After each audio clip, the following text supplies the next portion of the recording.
Beatrice's goat. Today's story is based on a true story of impoverished Ugandan girl, Beatrice, whose life is transformed by the gift of a goat by Heifer International, and how that one goat continues to change the world.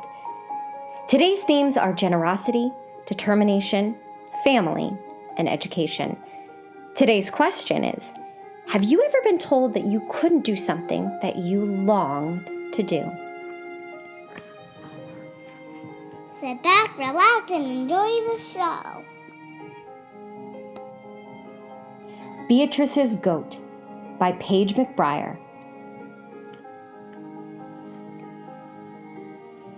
If you were to visit the small African village of Kisinga in the rolling hills of western Uganda, and you were to take a left at the crossroad and follow a narrow dirt path between two tall banana groves, you would come to the house of a girl named Beatrice.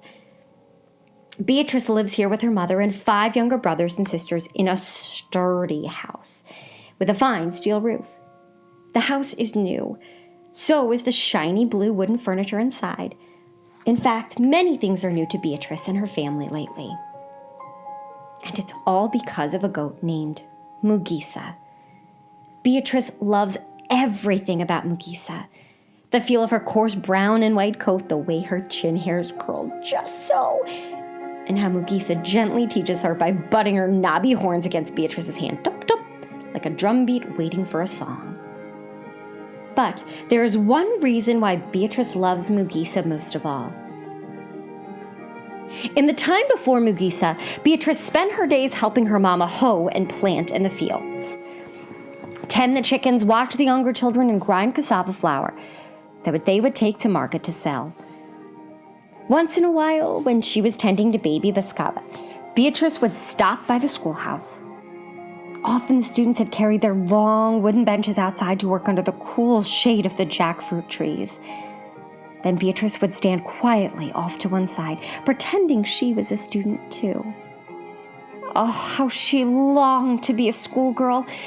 How she yearned to sit on one of those benches and figure sums on a small slate chalkboard. How she wished she could turn the pages of a woven copybook and study each word over and over until it stuck in her mind like a burr. I'll never be able to go to school, she would say with a sigh. How come I ever save enough money to pay for the books and the uniform?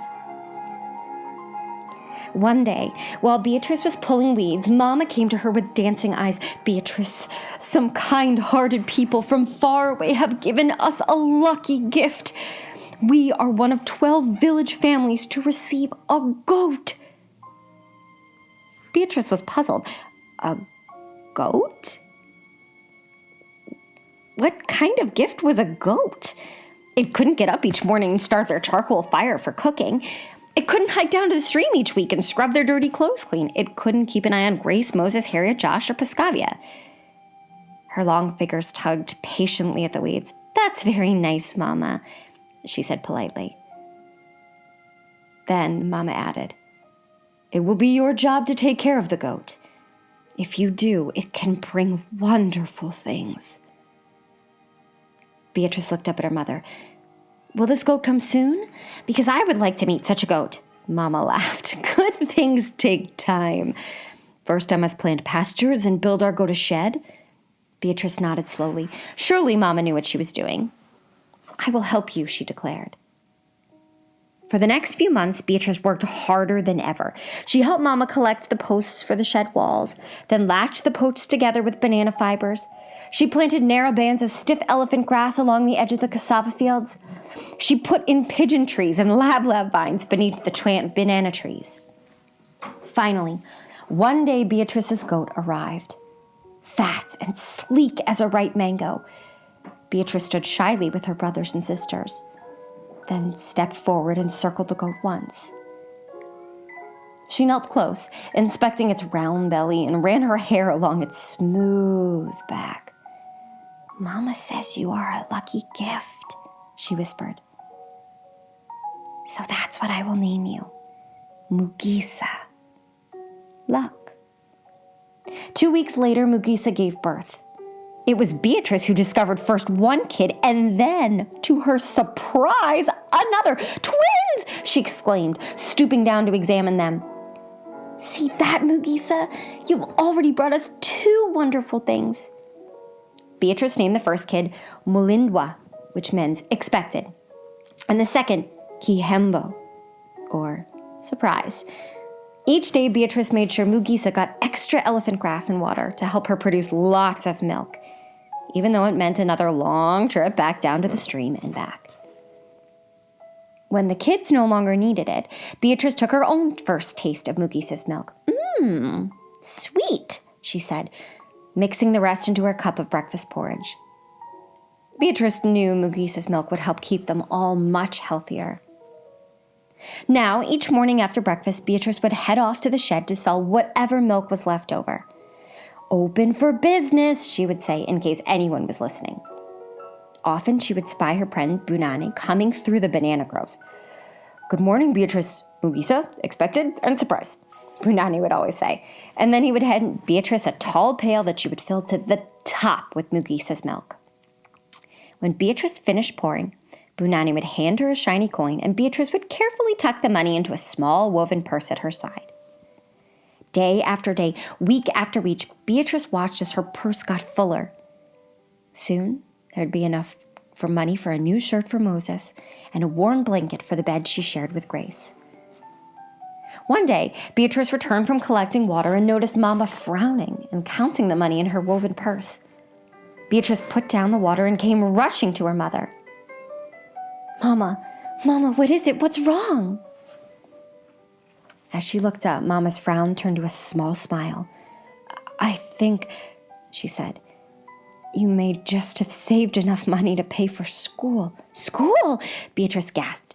But what about all the other things we need? First things first, Mama said. Beatrice threw her arms around her mother's neck. Oh, Mama, thank you.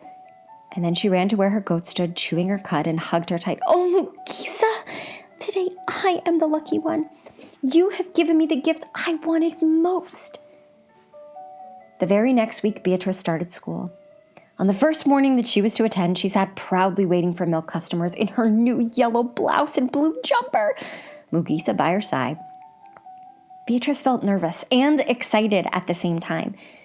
Mugisa pressed close, letting her coarse coat brush softly against Beatrice's cheek. Oh, Mugisa, Beatrice cried. I'll miss you today. And then she thought again about the good things Mugisa was bringing. Mama said that soon Surprise would be sold for a lot of money. It would be enough to tear down this old house, she had explained. We will be able to put up a new one with a steel roof that won't leak when it rains. Beatrice heard a rustle and noticed Bunani heading toward her with empty milk pails. He eyed her new uniform and sighed, You're so lucky. I wish I could go to school. Beatrice reached out and touched Bunani's arm. I've heard that your family is next to receive a goat. And a smile crossed Bunani's face. Really? Really. Then Beatrice kissed Mugisa on the soft part of her neck, close to where her chin hairs were, and started off to school.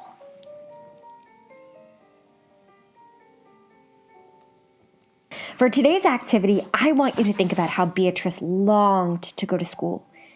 Longing means that you really, really want to do it. Right now, I'm also longing to get back to school since we are all home in quarantine. I want you to think of something that you're longing to do. And now let's get creative. Get a piece of paper and some coloring tools, crayons, colored pencils, and markers, whatever it is you like to use. And draw a picture of you doing what you're longing to do. And I'm sure you'll get to do it soon.